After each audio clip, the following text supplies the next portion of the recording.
Halo, selamat sore pemirsa. Apa kabar Anda hari ini? Kabar Merah Putih kembali hadir menjumpai Anda dengan sejumlah kabar mengenai kegiatan kepresidenan Prabowo Subianto dan jajaran kabinetnya. Saya Prita Zega akan menemani Anda selama 1 jam ke depan. Dan inilah kabar Merah Putih selengkapnya untuk Anda.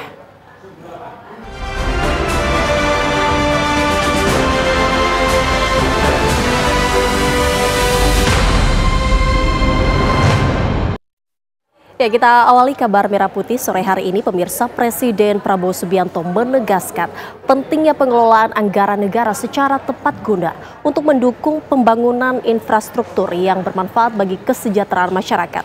Hal tersebut ditegaskan Prabowo saat meresmikan pembangunan flyover Madukoro di Kota Semarang, Jawa Tengah.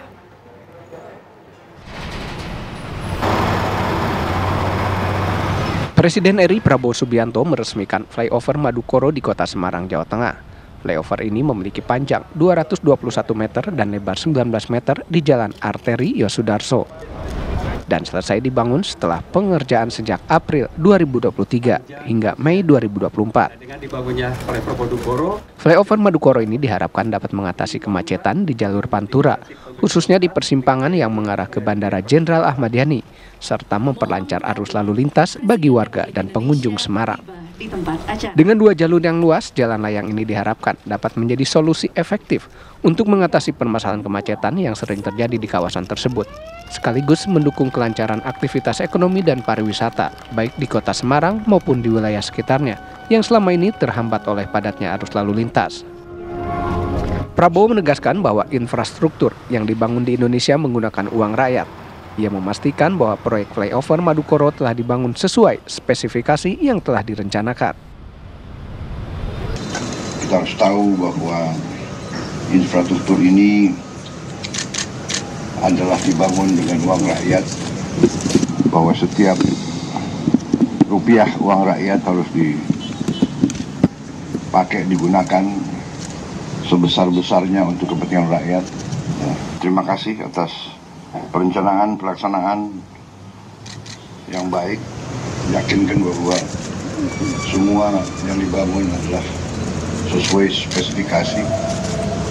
Yakinkan bahwa efisiensi dan kualitas dipertahankan. Berilah yang terbaik sehingga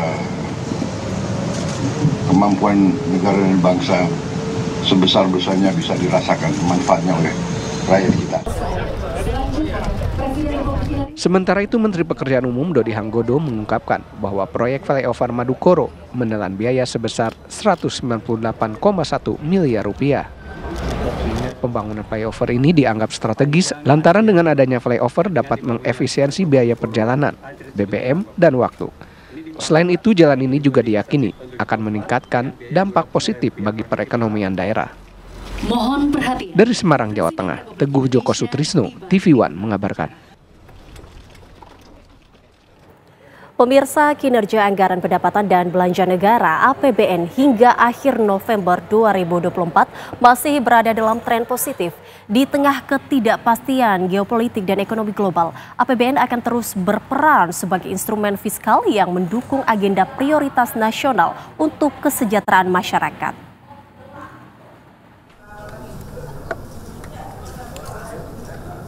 Menteri Keuangan Sri Mulyani mengungkapkan defisit APBN hingga November 2024 mencapai 401,8 triliun rupiah atau setara 1,81% terhadap produk domestik bruto. Meski terus melebar, angka defisit masih dalam batas aman.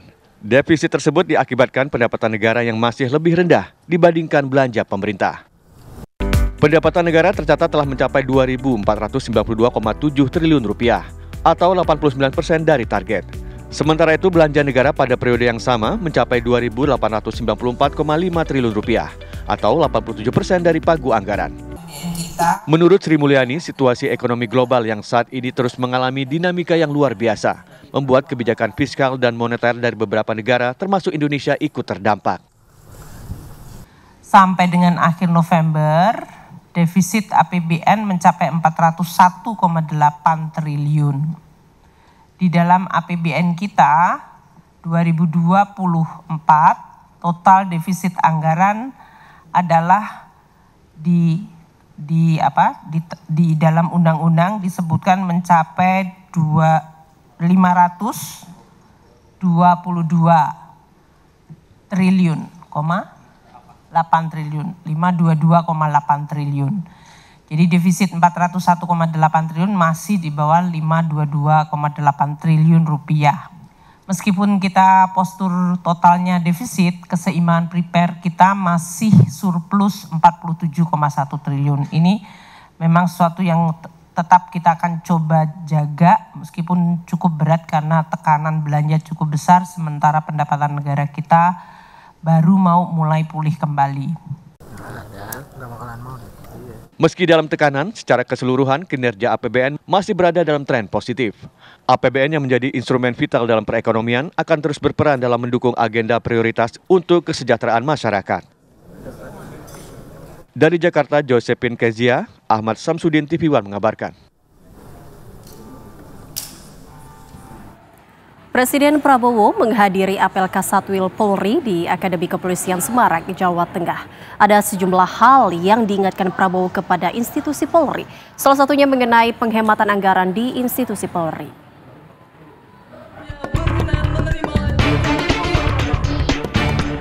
Presiden Prabowo Subianto menghadiri dan membuka apel Kepala Satuan Wilayah atau Kasatwil Polri 2024 di Akademi Kepolisian Semarang, Jawa Tengah. Dalam kesempatan ini, Prabowo didampingi oleh Sekretaris Kabinet Teddy Indrawijaya, Menko Bidang Infrastruktur dan Pembangunan Kewilayahan Agus Harimurti Yudhoyono, serta Menteri Perumahan dan Kawasan Permukiman Marwarar Sirait. Ada sejumlah hal yang disampaikan Prabowo Subianto, salah satunya mengenai seorang pemimpin dalam menyeleksi orang-orang terbaiknya yang akan membantu kepemimpinannya.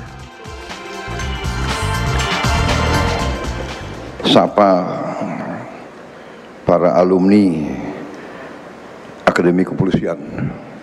Tapi dalam saya menseleksi anggota kabinet yang saya pimpin itu,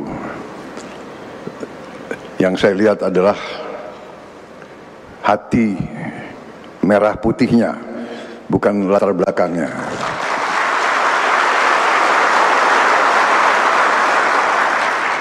Jadi ilmu pemimpin itu pilihlah orang-orang terbaik di sekelilingmu, baru tugasmu akan sukses, biasanya begitu. Dalam kesempatan ini, Presiden Prabowo Subianto juga mengingatkan kepada jajaran kepolisian untuk senantiasa berhemat dan efisien dalam mengelola anggaran institusi mereka. Misalnya perayaan ulang tahun di kepolisian yang dirayakan secara sederhana dan menghindari pemborosan, seperti dengan tumpengan di markas. Dari Semarang, Jawa Tengah, tim TV One mengabarkan. Ya, Wakil Menteri Dalam Negeri Bima Arya meninjau pasar tradisional di Medan. Pedagang yang berada di pasar tersebut menyambut baik kedatangan Wamendagri.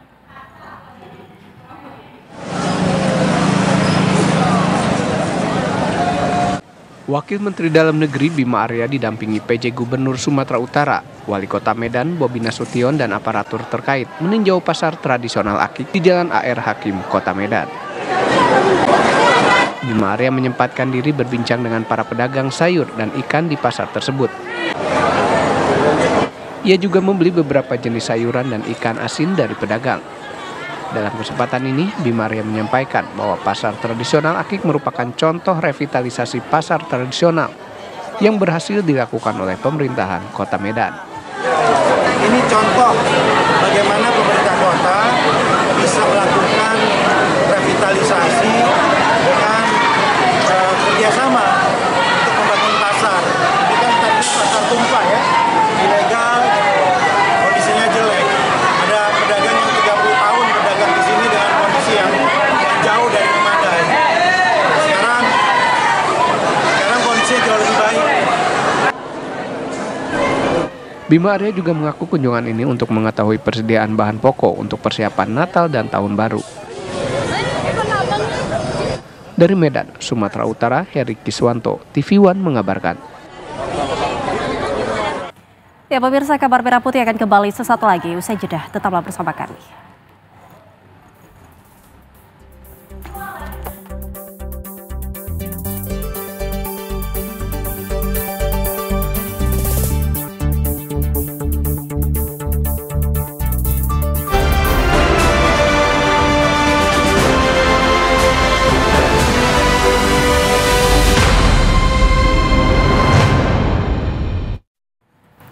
Kabar Merah Putih kembali untuk Anda pemirsa. Sekjen Partai Gerindra Ahmad Muzani menemui Presiden ke-7 Republik Indonesia Joko Widodo di Solo, Jawa Tengah.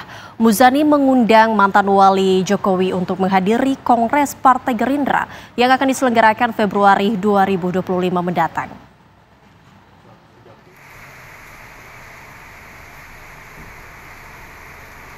Ahmad Muzani tiba di kediaman Jokowi di Sumber, Jalan Kutai, Utara nomor 1. Banjarsari, Solo, Jawa Tengah. Sekjen Partai Gerindra ini datang tidak sendiri. Dia didampingi sejumlah kader Gerindra, diantaranya anggota DPR RI Adik Sasongko, Ketua DPD Partai Gerindra Bali Ade Mulyawan Arya atau yang dikenal The Gajah, dan kader lainnya.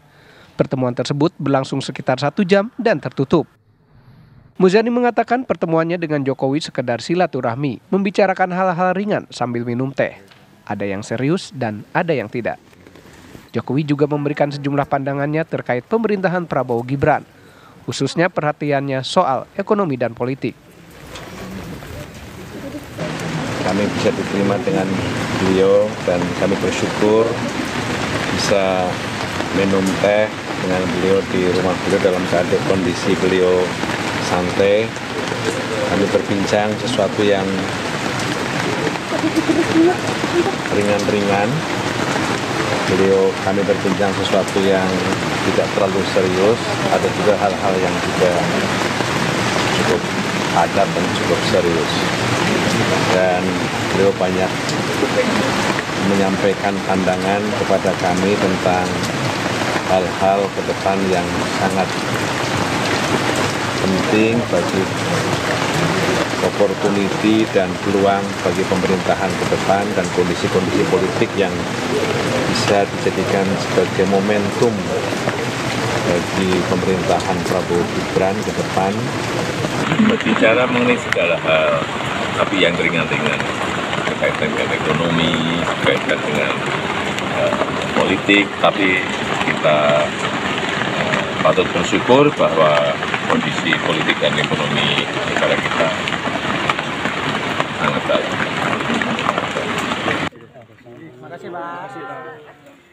Dalam kesempatan ini, Ahmad Muzani juga menyampaikan undangan Kongres Partai Gerindra Februari 2025 mendatang. Dari Solo, Jawa Tengah, Effendi Rois, TV One mengabarkan.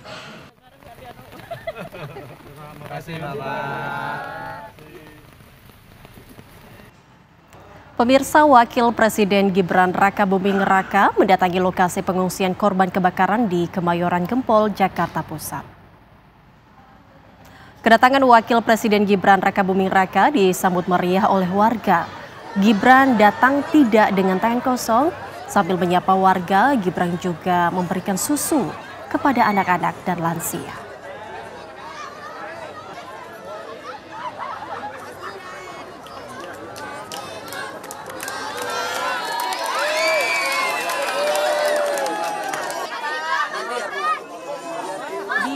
Pengungsian, Gibran menyempatkan diri untuk berdialog dengan warga pengungsi untuk menanyakan kebutuhan yang diperlukan mereka. Warga sempat menyampaikan keluh kesahnya kepada Wakil Presiden agar hunian terbakar bisa dibangun kembali. Dan tidak hanya menengok langsung kondisi pengungsian, Gibran juga meninjau secara langsung lokasi kebakaran yang jaraknya 100 meter dari pengungsian.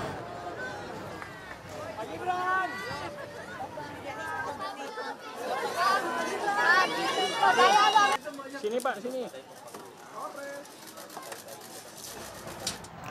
Pemirsa, pemerintah berencana menyediakan tempat tinggal sementara untuk warga terdampak kebakaran di Kemayoran, Jakarta Pusat. Rencana awal pemerintah sedang menyiapkan rusun milik Pemprov DKI Jakarta untuk dijadikan rumah singgah.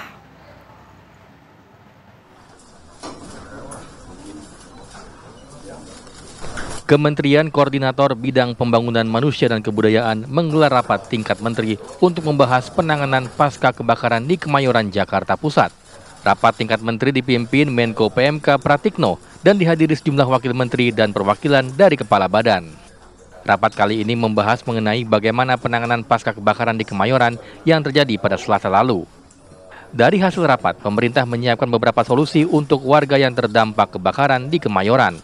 Salah satunya menyiapkan rumah singgah di salah satu rumah susun milik Pemprov DKI Jakarta. Bagaimana untuk memberikan tempat tinggal, minimal tempat tinggal sementara, Pak Fahri, Pak Wamen PKP tegas tadi mengusulkan mengenai harus posisinya rumah singgah itu bagi para korban terdampak. Saat ini nanti Pak Menteri Pak Wamen PKP, Pak Bu Menteri Bu Wamen PU dan juga Pemprov DKI dan juga Dirut Kemayoran akan meninjau ke lapangan ke beberapa rusun yang tersedia yang akan kita alokasikan sebagai rumah singgah. Sementara itu, Wakil Menteri Perumahan dan Kawasan Permukiman Fahri Hamzah mengatakan pemerintah sedang berusaha untuk segera memindahkan warga dari lokasi pengungsian agar mereka bisa segera melanjutkan kehidupannya. Dalam konsep jangka pendek memang tadi kami menyepakati beberapa lokasi yang bisa secara cepat menjadi rumah singgah supaya yang tinggal di pengungsian itu segera bisa berpindah kepada kehidupan yang lebih normal di rumah singgah dengan fasilitas yang memadai. Selain solusi jangka pendek, dalam rapat tersebut juga dibahas solusi jangka panjang untuk menyediakan perumahan yang lebih layak bagi warga setempat. Dari Jakarta, Zainadin Duhan, Gunadi Cahya, TV One mengabarkan. Kementerian Pertanian menggandeng TNI Angkatan Darat untuk mengejar target swasembada beras. Kerjasama Kementan dan TNI Angkatan Darat akan mulai dilakukan awal tahun 2025. Amran memastikan kebutuhan produksi pertanian mulai dari pupuk subsidi hingga bantuan alat mesin pertanian bisa terpenuhi. Sementara itu dari pihak Angkatan Darat menyampaikan bahwa akan melaksanakan amanah dari Presiden Prabowo Subianto untuk mengawal swasembada beras. Pangan adalah ketahanan pangan ini ketahanan negara, mati hidupnya bangsa dengan pangan. Masalah pupuk subsidi. Padahal Pemirsa, beragam kabar menarik lainnya akan kami hadirkan usai jeda berikut ini. Tetaplah di Kabar Merah Putih.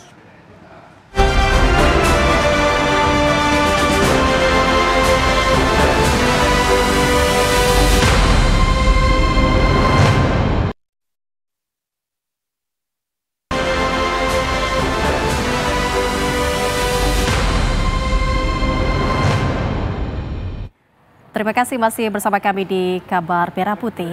Pemirsa, Kementerian Koperasi menyelenggarakan Cooperative Business Forum 2024. Kegiatan ini sebagai bagian penting dalam upaya penyiapan dukungan koperasi pada kesuksesan program makan bergizi gratis.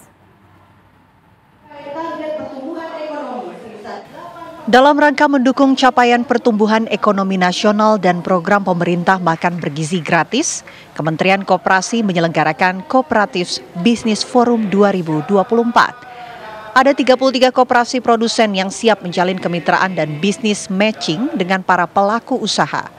Kementerian Koperasi mengapresiasi gelaran Cooperative Business Forum 2024. Menurutnya, koperasi produsen siap terlibat dalam program makan bergizi gratis. Kegiatan ini merupakan dukungan terhadap program pemerintahan Prabowo Subianto dan Gibran Rakabuming Raka. Di Business Forum kita menyiapkan kesiapan koperasi dalam program makan gratis di mana kita saat ini hadirkan koperasi-koperasi yang bergerak sektor pangan, produksi. Selamat siang para hadirin semua. Ayo kita ngobrol biar tetap semangat. Yang mensuplai bagi program siap cerah beli es tebu. Diharapkan kegiatan ini menjadi ruang bagi koperasi untuk dapat secara inovatif mengkomunikasikan produk dan jasanya. Ini juga menjadi langkah strategis dalam upaya menyiapkan koperasi untuk menjadi bagian penting dari ekosistem program makan bergizi gratis, di mana mereka siap menyuplai kebutuhan bahan pokoknya. Dari Jakarta, Asben Benef, TV One mengabarkan.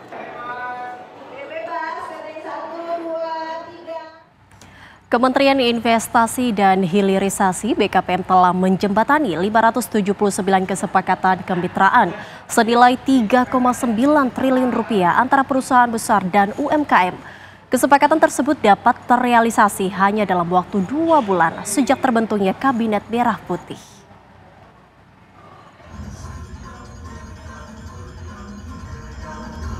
Kementerian Investasi dan Hilirisasi, Badan Koordinasi Penanaman Modal BKPM, terus memfasilitasi kemitraan antara pelaku usaha besar dan UMKM. Menurut Menteri Investasi dan Hilirisasi Kepala BKPM Rosan Perkasa Roslani, pihaknya ingin mendorong agar jenis kemitraan lebih bersifat pelatihan untuk meningkatkan sumber daya manusia.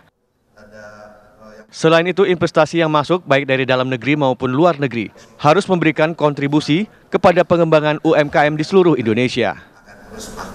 Sejalan dengan target investasi kami, karena kami juga ingin adanya kerjasama antara UMKM dan para investor yang masuk ke Indonesia baik dalam maupun luar negeri, dan kita minta memang bentuknya adalah bentuk kemitraan, bukan satu CSR program, karena dengan kemitraan ini kan kita harapkan mereka jadi perusahaannya ikut berkembang, UMKM-nya juga ikut tumbuh dan berkembang, sehingga ini menjadi satu hal yang berkesinambungan, tidak sifatnya hanya one time saja, tetapi bisa berkesinambungan.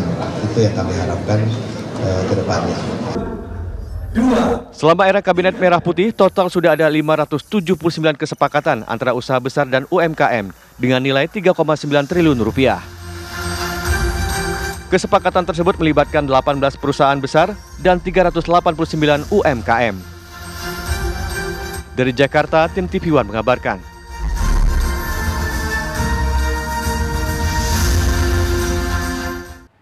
Kita ke kabar lainnya, pemirsa. Banteng Jawa dan elang Jawa dilepas liarkan di Cagar Alam, Pangandaran, Jawa Barat. Pelepas liaran hewan-hewan yang nyaris punah ini disaksikan langsung oleh Menteri Kehutanan Raja Juli Antoni.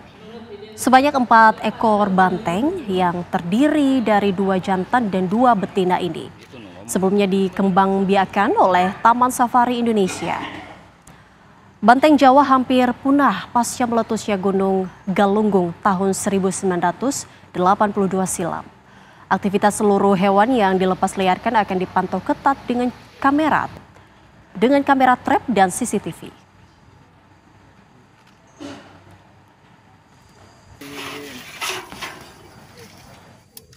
Secara historis, di Jawa ini sangat banyak bantengnya, terutama di sini juga, di Pangandaran ini.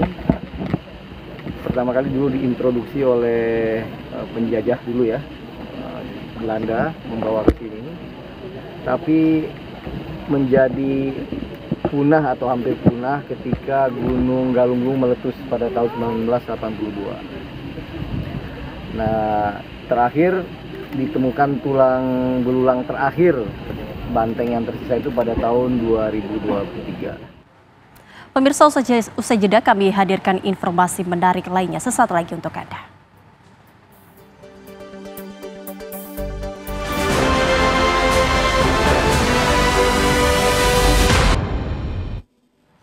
Kabar Merah Putih kembali untuk Anda pemirsa. Puncak perayaan hari ulang tahun ke-60 Partai Golkar digelar di Sentul International Convention Center hari ini hingga malam nanti.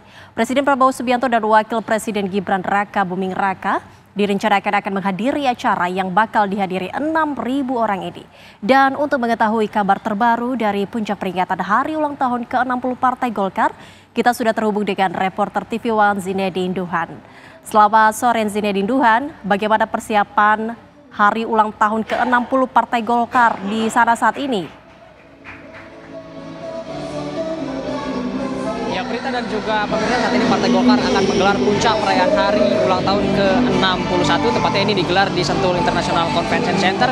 Berbicara mengenai persiapan, ini seluruh persiapan sudah rampung dilakukan sejak siang hari tadi, dan saat ini memang sejatinya nanti untuk puncak perayaan hari ulang tahun Partai Golkar ke-60 tahun ini akan digelar pada pukul 19.00 waktu Indonesia bagian Barat. Namun saat ini pukul 15.30 waktu Indonesia bagian Barat ini sudah mulai dipadati oleh para kader-kader Partai Golkar. Ini yang hadir khusus dari DPD Jawa Barat yang yang memang sejak siang hari tadi ini sudah hadir ke venue untuk merayakan terlebih dahulu, karena juga memang beberapa hiburan sudah disediakan di bagian luar dari Sentul International Convention Center. Selain itu dari segi pengamanan, juga tadi kami sempat pantau di luar ada pengamanan oleh pihak Pas Pampres dan juga disediakan metal detektor, yang mana juga ini menurut konfirmasi yang kami dapatkan nantinya Presiden Republik Indonesia Prabowo Subianto dan Wakil Presiden Republik Indonesia Gibran Rakabuming Raka dijadwalkan akan hadir pada puncak perayaan Hari Ulang Tahun Partai Golkar ke-60 tahun nanti. Ini pada pukul 19.30 waktu Indonesia bagian Barat, dan juga Presiden Republik Indonesia Prabowo Subianto nantinya dijadwalkan juga akan memberikan arahan kepada seluruh Partai Golkar, anggota atau kader-kader Partai Golkar yang hadir di perayaan puncak Hari Ulang Tahun Partai Golkar ke-60 tahun ini. Nah, mengenai Hari Ulang Tahun Golkar sebetulnya ini jatuh pada tanggal 20 Oktober 2024. Nah, namun dikarenakan juga pada tanggal 20 Oktober saat itu juga adanya pelantikan presiden yaitu Prabowo Subianto dan Wakil Presiden Gibran Rakabuming Raka, maka juga memang harus diundur 1 hari untuk perayaannya, dikarenakan juga Golkar ini selalu membuat sebuah rangkaian acara mulai dari ziarah ke Taman Makam Pahlawan yang berada di Kalibata, lalu juga dilanjut dengan bakti sosial dan juga donor darah yang digelar pada tanggal 21 Oktober, sekaligus juga tasyakuran yang digelar di DPP Partai Golkar di kawasan Anggrek Nelly Murni di Selipi, Jakarta Barat, lalu dilanjut dengan santunan kepada 1.000 anak yatim pada hari yang sama. Lalu juga dalam rangkaian ulang tahun Partai Golkar juga ini dilakukan juga senam bersama Ketua Umum Partai Golkar Bahlil Lahadalia, lalu juga kemarin terakhir pada awal Desember ini dilakukan BIMTEK kepada seluruh kader Partai Golkar, dan puncaknya pada hari ini seluruh perwakilan dari Partai Golkar ini baik pimpinan DPD maupun DPP ini dijadwalkan akan hadir dan juga turut mengundang beberapa atau seluruh dari ketua umum partai politik yang ada di Indonesia untuk langsung menyaksikan puncak perayaan Hari Ulang Tahun Partai Golkar ke-60. Nanti juga di akhir nantinya tentunya akan ada hiburan yang seperti biasa selalu disajikan oleh Partai Golkar. Nah, jika tahun kemarin kita melihat ada Dewa 19, lalu juga ada Titi DJ dan juga beberapa artis lainnya, tentunya pada tahun ini juga Partai Golkar ini akan menyajikan artis-artis nasional lainnya yang juga nantinya akan tampil untuk menghibur seluruh tamu dan juga kader-kader yang hadir di Sentul International Convention Center. Nah, bocoran yang kami dapatkan nanti akan ada Nasar dan juga Padi yang nantinya akan tampil. Namun selain dua itu juga tentunya nanti masih akan ada kejutan-kejutan lain, termasuk juga yang selalu ditanyakan oleh masyarakat dalam beberapa waktu belakangan ini, apakah nantinya Presiden ke-7 Republik Indonesia Joko Widodo akan turut hadir juga ke perayaan Hari Ulang Tahun Partai Golkar ke-60. Nanti kita sama-sama akan memantau bagaimana jalannya acara yang akan dimulai pada pukul 19.00 waktu Indonesia bagian Barat. Berita. Jadi Duhan mengabarkan langsung dari Sentul. Terima kasih Duhan atas informasinya. Selamat bertugas kembali. Ya, ke kabar lainnya pemirsa, pemerintah Norwegia bersama dengan Kementerian Lingkungan Hidup dan Kementerian Kehutanan sepakat untuk bekerja sama dalam program penanggulangan perubahan iklim serta mengurangi emisi di Indonesia. Dalam rangka upaya mendukung pengurangan emisi dari kehutanan dan penggunaan lahan pada implementasi strategi Follow Net Sink 2030, pemerintah Norwegia memberikan dukungan kepada Indonesia sebesar 60 juta US dollar melalui Badan Pengelola Dana Lingkungan Hidup. Dana yang diberikan melalui Badan Pengelola Dana Lingkungan Hidup ini untuk mendukung strategi penguatan perlindungan hutan, rehabilitasi lahan, konservasi hayati, hingga pengurangan emisi dari kebakaran dan deforestasi gambut. Selain itu, pemerintah RI juga akan memulai program reboisasi massal untuk menanam beraneka macam pohon. Pak Prabowo sudah menyetujui program reboisasi atau reforestasi secara masif. Nah, ini mungkin Bapak Menteri Kehutanan bisa menjelaskan. Ini prinsip sudah disetujui. Kita akan sebentar lagi mulai program reboisasi secara masif yang kita ada belasan juta hektar yang kita akan lakukan reboisasi secara tumpang sari, secara multi jenis tanaman, pohon dan tanaman pangan, tanaman energi dan sebagainya. Dalam kesempatan itu, Dubes Norwegia untuk Indonesia, Ruud Kruger, menyatakan dukungannya kepada Indonesia untuk penanganan perubahan iklim. Indonesia merupakan pemimpin global dalam mengurangi deforestasi. Upaya Indonesia layak mendapatkan pengakuan dan pujian internasional. Kami berharap dukungan dari Norwegia dapat berkontribusi untuk terus melanjutkan upaya tersebut dan bahwa Indonesia akan terus mengambil posisi terdepan dalam memerangi perubahan iklim dan melindungi hujan tropika. Ruth Kruger menambahkan Norwegia siap mendukung Indonesia dalam usahanya mengurangi emisi dari deforestasi. Dari Jakarta, Agam Rizky, Victor, TV One mengabarkan. Seiring dengan komitmen program Presiden Prabowo, Menteri Hukum Supratman Andi Aktas mempercepat pelayanan sistem digitalisasi di kementeriannya agar segera terrealisasi. Saat ini Ditjen Administrasi Hukum Umum memiliki 153 layanan dengan 72 yang sudah bisa diakses oleh publik melalui sistem elektronik atau digital.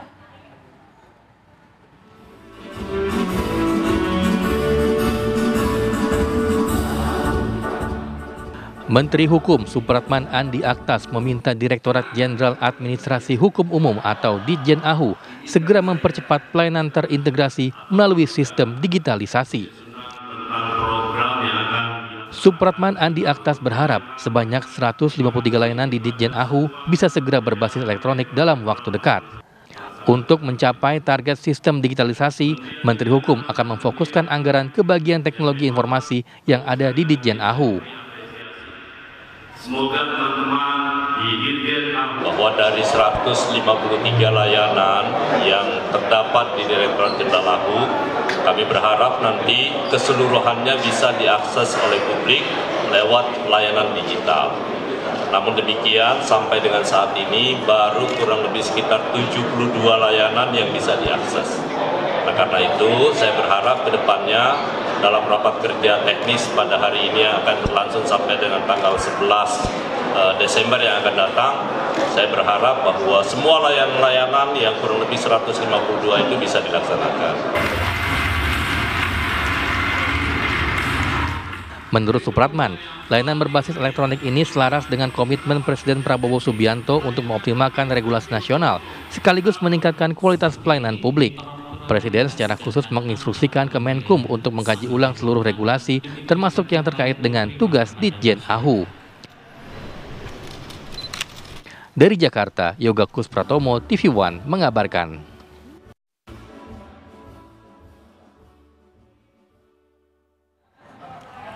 Pemerintah berkomitmen terus menggaungkan gerakan nasional Bangga Buatan Indonesia demi mendongkrak peningkatan belanja produk dalam negeri.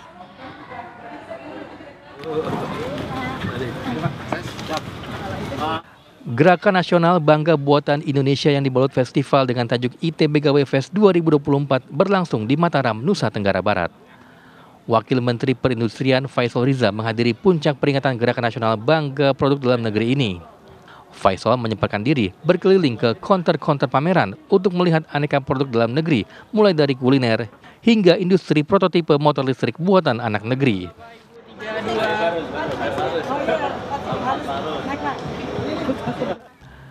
Dalam kesempatan itu, Wamen Pere menyatakan pemerintah telah mensinergikan Gerakan Nasional Bangga Buatan Indonesia dengan Gerakan Nasional Bangga Berwisata di Indonesia serta Gerakan Belanja Produk Lokal agar selaras dengan promosi dan ajakan untuk berwisata di Indonesia. Gerakan ini bahkan menargetkan sebanyak 30 juta UMKM dan industri kecil menengah dapat bertransformasi masuk ke pasar digital. Kita berharap bahwa acara ITBGW Festival ini terus-menerus menjadi semangat bersama sebagaimana semboyan begawe ini harus bersama-sama di antara pemerintah, di antara industri, para pelaku usaha dan masyarakat secara keseluruhan. Mudah-mudahan semua bangga dengan produk atau buatan dalam negeri kita. Gerakan ini tak henti-hentinya disuarakan pemerintah agar masyarakat membeli, menggunakan, mengkonsumsi, serta mempromosikan produk-produk lokal buatan Indonesia agar dapat bersaing di pasar internasional. Dari Mataram, Nusa Tenggara Barat, Herman Zuhdi, TV One, mengabarkan. Ini siapa yang buat kamu? Saya ketik ke Badan Riset Daerah. Sama kamu Presiden Prabowo hari ini meresmikan terowongan silaturahmi yang menghubungkan Gereja Katedral dan Masjid Istiqlal Jakarta. Kabarnya sesaat lagi, tetaplah di Kabar Merah Putih.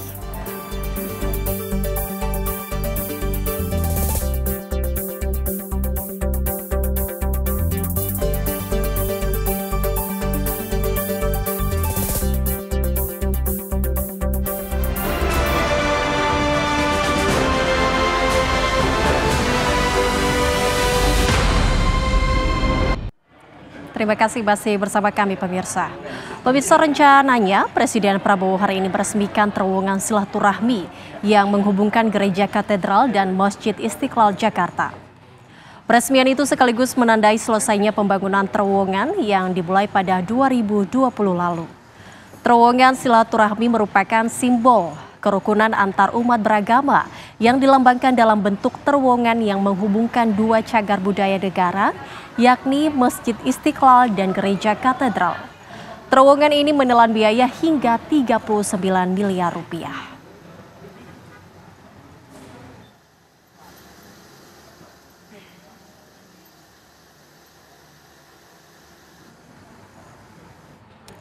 Terowongan silaturahmi yang menghubungkan Masjid Istiqlal dan Gereja Katedral hari ini akan diresmikan Presiden Prabowo Subianto. Dan seperti apa persiapan di sana, sudah ada rekan Agam Rizky yang akan mengabarkan langsung dari sana. Selamat sore Agam Rizky, bagaimana persiapan di sana saat ini di Masjid Istiqlal Jakarta? Ya, baik Prita Zega dan juga pemirsa, jelang peresmian dari terowongan silaturahmi yang akan diresmikan langsung oleh Presiden Prabowo Subianto dan juga Menteri Agama yaitu Nasaruddin Umar, ini sejumlah persiapan memang telah dilakukan oleh tim gabungan Polri dan juga TNI.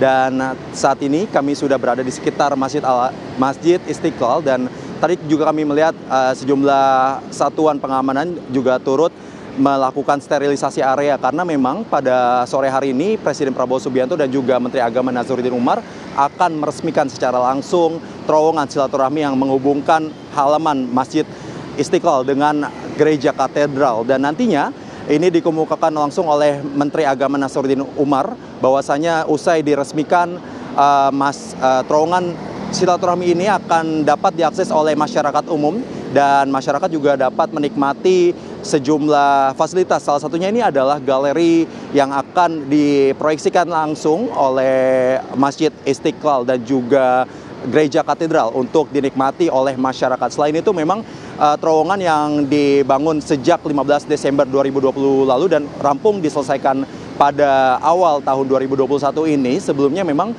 masih belum dapat diakses oleh masyarakat umum dan nantinya usai diresmikan langsung oleh Presiden dan juga Menteri Agama, ini masyarakat dapat menikmati dan berinteraksi dengan masyarakat antar umat beragama. Dan terowongan silaturahmi ini memang salah satunya adalah berfungsi sebagai simbol kerukunan antar umat beragama yang dimana menghubungkan Masjid Istiqlal dan juga Gereja Katedral. Dan kita nantikan bagaimana berlangsungnya peresmian terowongan silaturahmi tersebut yang akan berlangsung kabarnya pada pukul 16 waktu Indonesia Barat nanti. Untuk sementara demikian, Prita Zega. Ya, Agam, kira-kira nanti di peresmian apakah ada tokoh-tokoh lain ataupun pejabat yang ikut hadir dalam peresmian terowongan di sana? Ya, memang tadi kami sempat melihat juga Prita Zega dan juga pemirsa sejumlah menteri juga akan turut hadir. Namun kami belum dapat memastikan secara langsung siapa saja yang akan menyaksikan peresmian dari terowongan silaturahmi ini. Karena memang tadi sempat kami mendapatkan informasi selain dari Menteri Agama, sejumlah menteri dari Kabinet Merah Putih ini juga akan turut hadir dalam peresmian kali ini. Dan tadi sempat kami pantau di sekitar pintu VVIP, sejumlah pengamanan sudah turut dilakukan pada kedatangan dari sejumlah menteri tersebut. Zega. Terima kasih Agam atas informasinya. Selamat bertugas kembali. Ya, pemirsa, Ketua MPR Ahmad Muzani menyebut program makan bergizi gratis akan diumumkan Presiden Prabowo pada Januari 2025. Saat ini pihaknya masih menunggu skema dari pemerintah terkait program tersebut.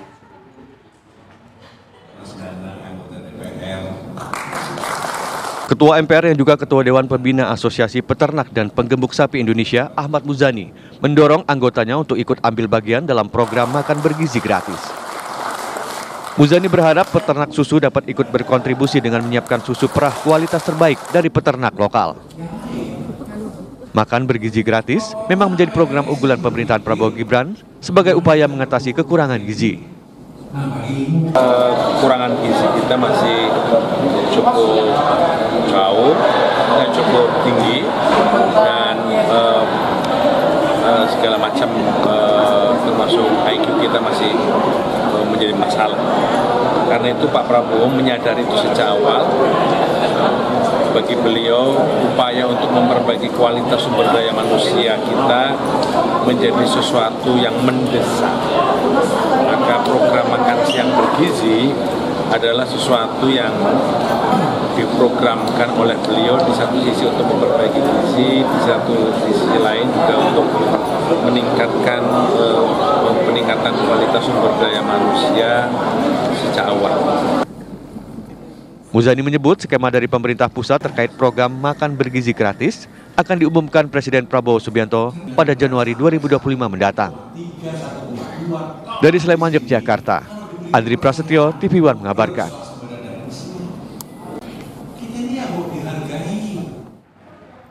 Presiden Prabowo Subianto menegaskan pentingnya pengelolaan anggaran negara secara tepat guna untuk mendukung pembangunan infrastruktur yang bermanfaat bagi kesejahteraan masyarakat. Hal tersebut ditegaskan Prabowo saat meresmikan pembangunan flyover Madukoro di Kota Semarang, Jawa Tengah.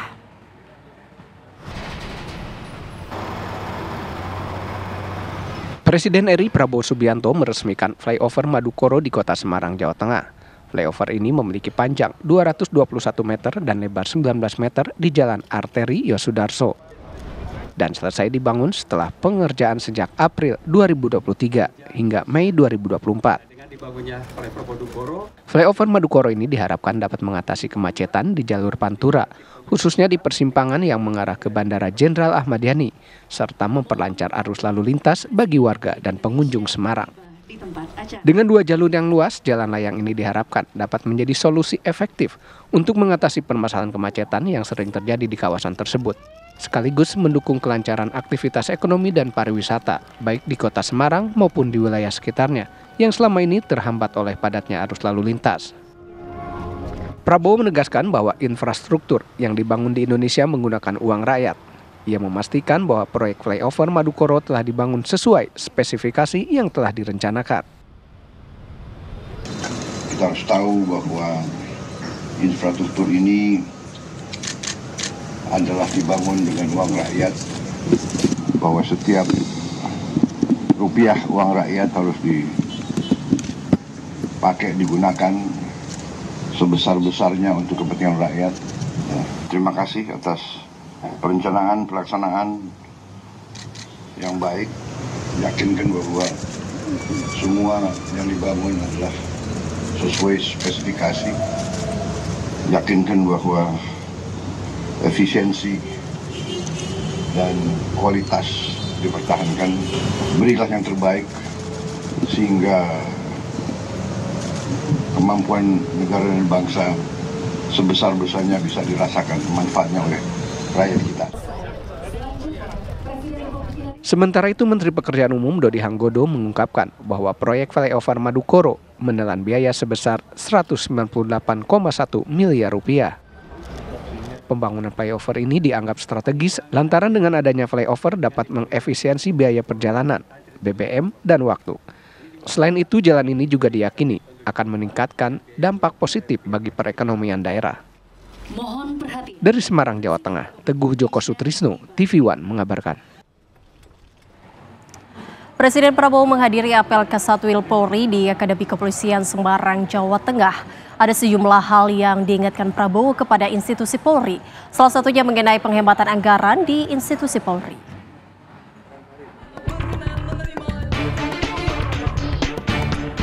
Presiden Prabowo Subianto menghadiri dan membuka apel Kepala Satuan Wilayah atau Kasatwil Polri 2024 di Akademi Kepolisian Semarang, Jawa Tengah. Dalam kesempatan ini, Prabowo didampingi oleh Sekretaris Kabinet Teddy Indrawijaya, Menko Bidang Infrastruktur dan Pembangunan Kewilayahan Agus Harimurti Yudhoyono, serta Menteri Perumahan dan Kawasan Permukiman Marwarar Sirait. Ada sejumlah hal yang disampaikan Prabowo Subianto. Salah satunya mengenai seorang pemimpin dalam menyeleksi orang-orang terbaiknya yang akan membantu kepemimpinannya. Sapa para alumni Akademi Kepolisian. Tapi dalam saya menseleksi anggota kabinet yang saya pimpin itu, yang saya lihat adalah hati merah putihnya, bukan latar belakangnya.